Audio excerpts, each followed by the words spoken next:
जब हिंदू एक है तो पद्मावती जो इस देश का महिलाओं का सबसे बड़ा स्वाभिमान था, तब केवल क्षत्रिय समुदाय क्यों लड़ रहा था? वो हिंदू जो हिंदू एक हैं, हिंदुत्व का नारा देते हैं, वो कहां मर गए थे उस टाइम? तो ये करणी सेना पे आक्षेप लगा रहे थे कि करणी सेना कहां चली गई जो पूरे पद्मावत के समय पूरे देश में सड़कों पे थी। तो तुम हिंदुओं का झंडा तुम लेके घूमते हो, उसकी जो रॉयल्टी है वो तो तुम खा रहे हो। क्षत्रिय समुदाय ने थोड़ी कभी हिंदुत्व का नारा दिया। शत्रु समुदाय सबके साथ चला है, चाहे मुस्लिम हो, चाहे हिंदू, चाहे सिख हो, चाहे ईसाई हो। जिस झारखंड को आदिवासियों के नाम से आदिवासियों के लिए जाना जाता है और जिसको बनाने वाले वीर साहब मुंडा थे, उनके परिवार के लिए कोई ये आदिवासी नेता गए? न आदिवासियों के नाम पे रॉयल्टी खाने वाले नेता गए, न SC ST या जो भी दलित की बात करता है वो नेता गए। रांची में पहली बार करणी सेना की प्रेस कॉन्फ्रेंस है। जैसा कि आप पूरा जानते हैं, राजपूत करणी सेना का नाम पूरे देश में हर एक पत्रकार, हर एक व्यक्ति, क्षत्रिय समाज से जुड़े हुए व्यक्ति के अलावा भी लोग सब जानते हैं। हमारी 23-24 राज्यों में स्थापना हो रखी है। झारखंड में हम लोग पहली बार आए हैं। ऑलरेडी 2-3-4 सालों से काम चल रहा था। और करणी सेना का जो काम है मैं आपको बताना चाह रहा हूँ, क्योंकि आप पहली बार रूबरू हो रहे हैं। क्षत्रिय समाज को संगठित करना, क्षत्रिय समाज के अंदर जो कुरीतियाँ हैं, क्षत्रिय समाज के अंदर आपस में जो कोई छोटा मोटा अगर डिफरेंसेस हैं उनको ख़त्म करना, क्योंकि जब जब क्षत्रिय कमज़ोर हुआ है ये देश कमज़ोर हुआ है। हम लोग क्षत्रिय समाज, कोई कहता है कि शुरुआत कहाँ से करनी चाहिए, तो हम लोगों ने घर से शुरुआत करी है। कई सारे अलग अलग समाजों के संगठन बनते हैं और कहीं ना कहीं वो फतवे जारी करते हैं किसी दूसरे समाज के खिलाफ, किसी और जाति बिरादरी के खिलाफ, जबकि क्षत्रिय समुदाय का कोई भी व्यक्ति आज तक, जहाँ तक मैंने सुना है, और हमने करणी सेना 2006 में बनाई थी, आज 15-16 साल हो गए, किसी भी जाति समुदाय के खिलाफ वैमनस्यता भरा कोई भी आज तक स्टेटमेंट करणी सेना के बैनर से नहीं दिया गया है। और हम चाहते भी नहीं है, क्योंकि हम चाह रहे हैं इस देश को आगे बढ़ाना। देश आगे तब बढ़ेगा जब सभी जाति समुदाय के लोग आपस में भाईचारे से रहेंगे, आपस में कोऑपरेट करेंगे। तो आज यहाँ छत्तीसगढ़ में क्षत्रिय समुदाय को मजबूत करने के लिए, क्योंकि पहले घर से झारखंड में इस पहली मीटिंग में, पहली प्रेस कॉन्फ्रेंस में आप लोगों से रूबरू हुआ हूँ। समाज के मुद्दों को लेकर, समाज में जागृति को लेकर, समाज में चाहे वो शिक्षा हो, चाहे महिला शिक्षा हो, महिला उत्थान हो, विधवा विवाह हो, जो भी कोई हमारी कुरीतियाँ है उसके ऊपर हम लोग बात करने आए हैं।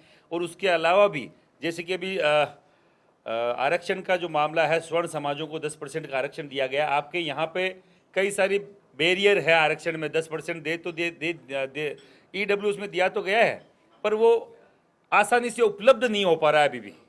तो उस बात पे भी हम लोग चर्चा करेंगे। आपके कोई भी, किसी भी पत्रकार बंधु के मन में कोई शंका, कोई समाधान, कोई प्रश्न हो तो आप पूछ सकते हैं। चौहान जी, आप यहाँ ने या समाज में जो फैली कुरीतियाँ है और खासकर करनी समाज में, उसको दूर करना?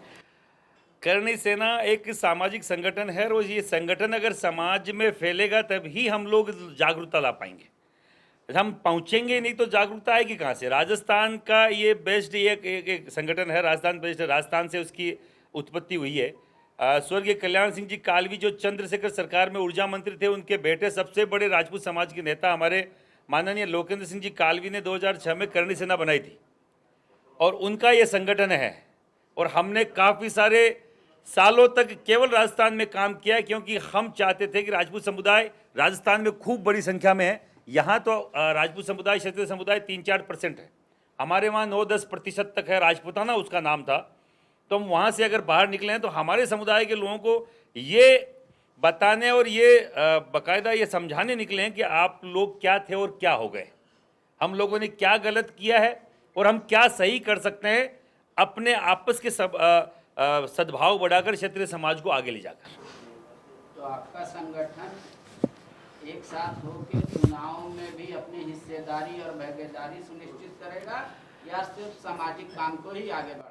पिछले 16 सालों में 3 विधानसभा और 3 लोकसभा चुनाव करणी सेना ने देखे हैं और हमारे बोलने से सरकारें बनती भी है, बिगड़ती भी है। और हमारी जो करणी सेना जो संस्था है, श्री राजपूत करणी सेना, कभी भी पॉलिटिकल मामले में सीधे हस्तक्षेप नहीं करती।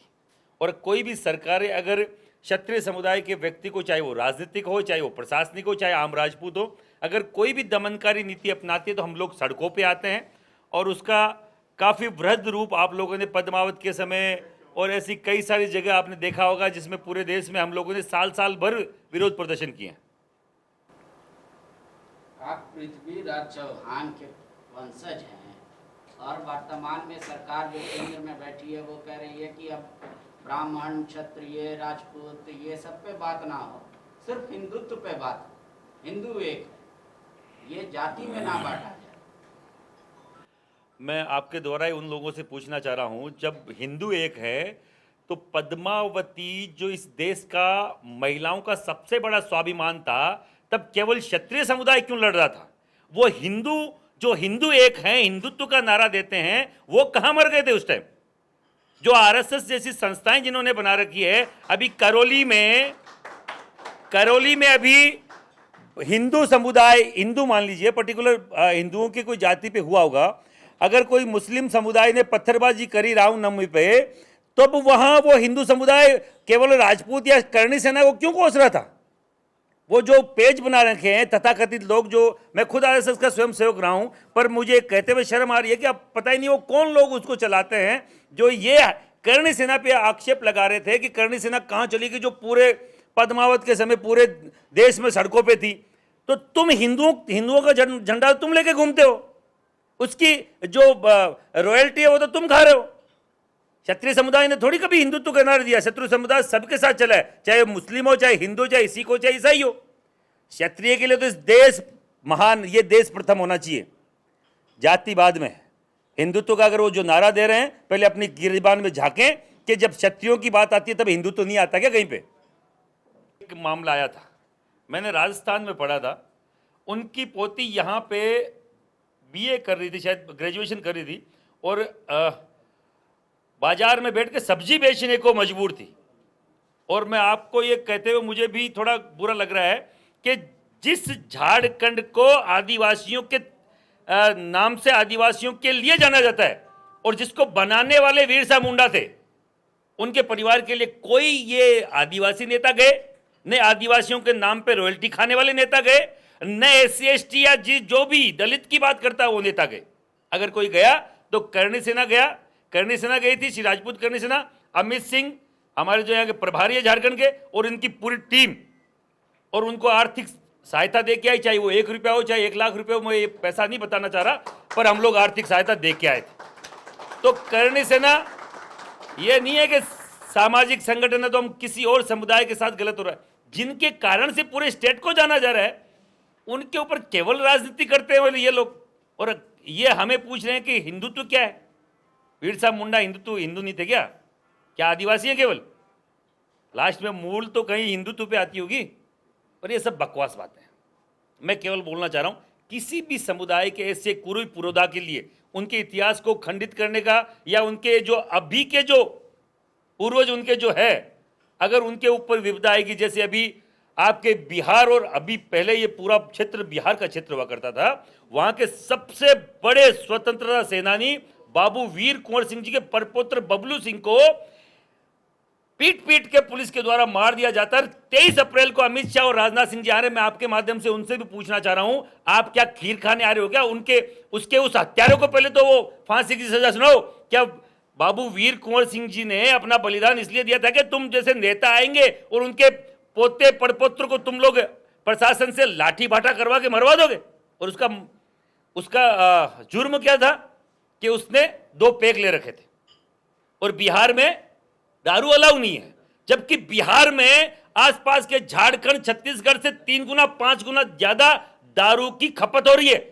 वो 2 नंबर की दारू तुमने बंद करी, 1 नंबर की रेवेन्यू आता कोई बात नहीं, 2 नंबर से तुम लोगों ने उन माफियाओं को पैदा कर दिया जो जहरीली दारू से लोग मर रहे हैं। तुम उन पे काबू नहीं कर सकते, तो इस तरीके के ये तुगलकी फरमान क्यों जारी करते हो? तो हम लोग यहां से उनके वहां भी जाएंगे, वीर साहब बाबू वीर कुंवर सिंह जी के। तो कहीं अगर किसी को ये शंका हो कि हम लोग किसी एक के लिए बात करते हैं, क्षत्रिय समुदाय के लिए, तो वीर साहब मुंडा भी हमारे लिए वही क्षत्रिय है, क्योंकि जो लड़ता है वो क्षत्रिय है, जो अपने देश के लिए लड़ता है वो क्षत्रिय है। और वीर साहब मुंडा इस देश के लिए लड़े हैं, हमारे लिए तो महाराणा प्रताप के बराबर, वो भी महाराणा प्रताप के बराबर। महाराणा प्रताप की सेना में भी भील थे और उन्होंने महाराणा प्रताप को साथ दिया जीवन पर्यंत अकबर के खिलाफ। तो हमारे लिए सब बराबर है। जो लड़ रहा है देश के लिए वो क्षत्रिय समान है, और जो नहीं लड़ रहा है, केवल अंगुली उठा रहा है, उन्हें हमारे कोई क्षत्रिय समाज को कोई फर्क पड़ता नहीं है, चाहे कोई भी आओ, कोई फर्क नहीं पड़ता। TheFollowUp.in. Like, share, and subscribe. www.thefollowup.in